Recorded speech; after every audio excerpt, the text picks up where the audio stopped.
Hi, good morning. Welcome to the Joy Business Report. Coming up this morning, some real estate developers justify high cost of homes, attributing it to rising infrastructure expenses and city depreciation against the dollar. Also coming up, Ghana National Petroleum Corporation to soon commence procurement processes for drilling in the Voltaire Basin. Also on today's Business Journal, we'll tell you about the Sokoban Wood Village, one of the biggest lumber markets in West Africa, which is facing some challenges.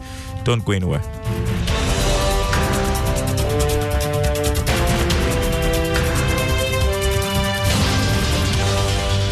Happy Friday, everyone. My name is Darryl Kwal. Thanks for being with us this morning. Hello to our friends listening on KTU Radio in Koforidua. First up, some real estate developers say the cost of developing their own infrastructure and the depreciation of the city are contributing to expensive properties. The real estate firms have come under criticisms over the pricing of homes in the country. Dorothy Kwashi is Executive Director at Elegant Homes and has been speaking on PM Express Business Edition as part of the EcoBank Joy News Habitat Fair, which is a few days away. Infrastructure is on the developer. Bringing water is on the developer. Even bringing some communication is on the everything is by the developer. You get it? So what happens to local assemblies and all the rest that you have to go to these sites and do all these things yourself? Because mostly the lands you buy, there are no roads, there are no drains, there are no water, no electricity. Talk to the developers and you see. Is that your case that you have to do all these things yourself and all those things are factored into the pricing? Yes. Look at some of the areas people buy their lands and build. There's virtually nothing there. You pay taxes to government as well. So then what agreement do you go with the local government, the assemblymen and all the rest to ensure? Because you are investing in an area that people are going to pay tax. Ideally, it would have been very, very good and fair that when you move into an area, all those things are done. Dorothy Kwashi, the Executive Director at Elegant Homes, speaking on PM Express Business Edition ahead of the EcoBank Joy News Habitat Fair. There is a repeat of that conversation this morning at 11 on the Joy News channel. The Ghana National Petroleum Corporation is expected to begin first drilling of the Voltaire Basin Petroleum Project, according to the manager for exploration and appraisal at GNPC, Michael Aite. All is set for drilling to begin next year. He made the disclosure at this year's offshore summit in Accra. We have seen indications that there is a possibility that oil has been generated, and that's why we are going ahead with the drilling. There are indications that there is a working system, but what you don't know is the quantity. You don't know that yet, because what we have is 2D data, but we need well information to help us do a better job. GNPC works under the Public Procurement Act, so we are going to follow it to the latter. Over the years, that's what we have done. So locals that are registered with the Petroleum Commission and have the permit to participate, they are allowed to participate fully. And unlike other companies, we will present it in such a way that it is unbundled so that Ghanaians can have full participation in the procurement process. It will be put in the national dailies, so everybody will know once we start the process. You had a manager for exploration and appraisal at GNPC, Michael Aite. The Civil Society Organization's Budget Forum is appealing to government to invest 10% of the $3 billion extended credit facility from the International Monetary Fund into the country's agri sector.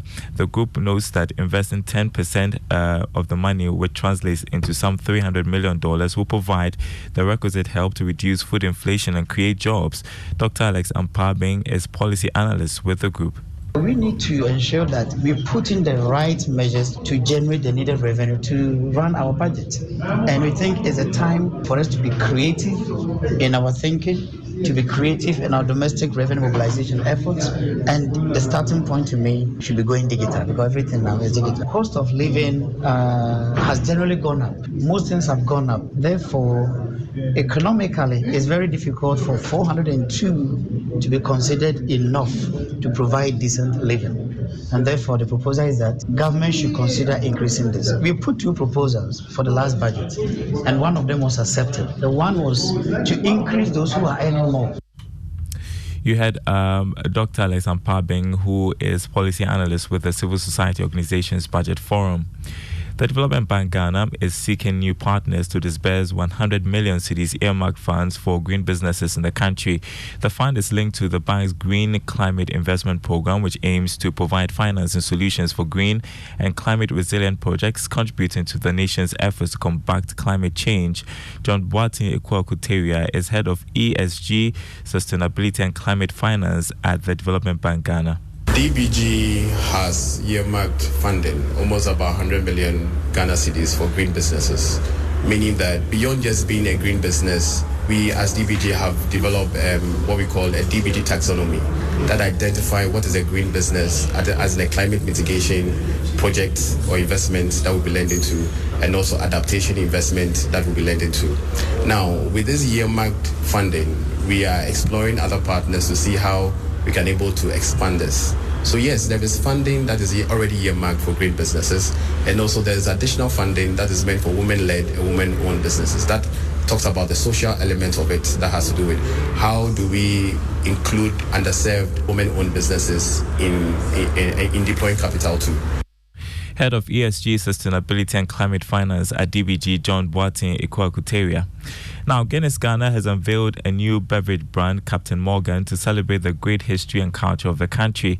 At the launch of Captain Morgan in Accra, the managing director for Guinness Ghana, Felicite Inson, said the company is committed to creating new experiences for consumers. With a legacy of adventure and camaraderie, we at Guinness Ghana, we strongly believe that it will resonate deeply with the vibrant culture and the spirit of Ghana. Our commitment, therefore, at Guinness Ghana goes beyond the liquids in that bottle. It is really about creating the unique experiences that touch the hearts of our cherished consumers. We firmly believe that Captain Morgan embodies a commitment offering our consumer more fun and freedom to authentically express themselves. Next, we take you to the Sokoban Wood Village, one of the biggest lumber markets in West Africa, which has seen a decline in operations as enterprises in the enclave are pushed to cut off at least half of their production capacities. This has been attributed to a drop in accessing raw materials and the low attraction of the youth to the sector. Today on the Business Journal, Love FM's Mona Lisa Frimpong explores the situation. The decline of the timber industry is a worry to Benjamin Amponsa, Assistant Secretary of the Ghana Son Timber Sellers Association. He has observed a chain of timber shops folding up in the Sokoban Wood Village in the Ashanti region. The forest, a decline. And the industry, most of them, our forests are declining. Most of our men are no longer in business. The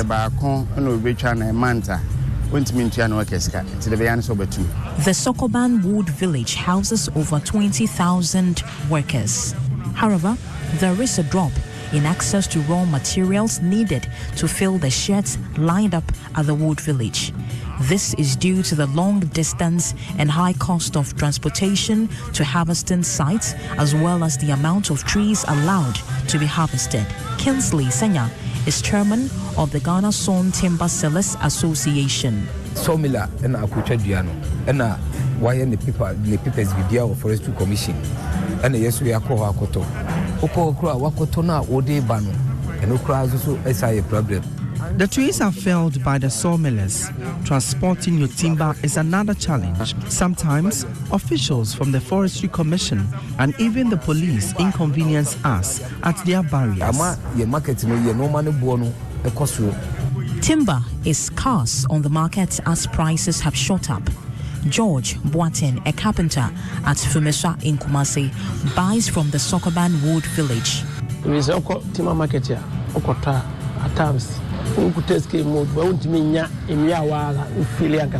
Many now prefer foreign furniture, which costs less, but our wood is quality compared to the foreign ones. The China materials, but we should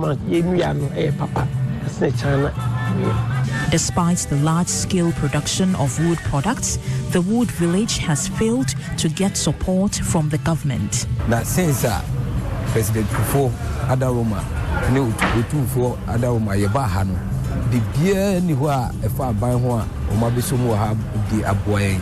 Ever since former President John Ejekum Kufuor and Asantehene Otumfuo Setitu II relocated us here, there has been little development. By administration broker KMB at Tihoa, Omuna Gigi Heskania up till now, Omujiscano Kurano. Some artisans lament the poor sanitation and deplorable roads leading to the village. The power situation and the bad roads are the major challenges. The village is losing its active labor force. Workers say the job is unattractive to the youth. They are concerned over the sustenance of the industry. This work is meant for the youth. They have to travel, even going to the sawmill, acquiring this. So much strength is needed. You heard me talking about going to Western North. An old man cannot embark on that journey. For Joy Business, Mona Lisa Frimpong reporting. All right, Mona Lisa Frimpong reporting on the situation there at the Sokoban Wood Village. Before we go, just by way of information, the Joy Business Pre-Budget Forum is going to get underway on Monday, the 13th of November. The theme is maintaining a tight fiscal policy to spur economic growth in an election year. Speakers include